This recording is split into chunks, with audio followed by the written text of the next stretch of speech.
कारे बदरा के कारे बदरा के कारी रे बदरिया गगन चुमेला हो गगन चुमेला मोरा झंडा रे तिरंगवा गगन चुमेला हो गगन चुमेला मोरा झंडा रे तिरंगवा गगन चुमेला हो गगन चुमेला चंदन लगावे कश्मीर के केसरवा चंदन लगावे कश्मीर के केसरवा केसर केसरवा ताज हिमालय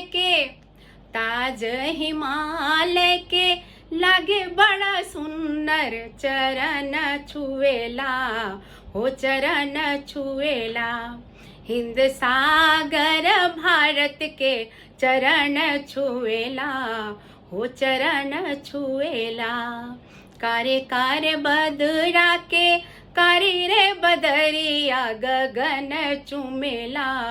हो गगन चुमेला मोरा झंडा रे तिरंगवा गगन चुमेला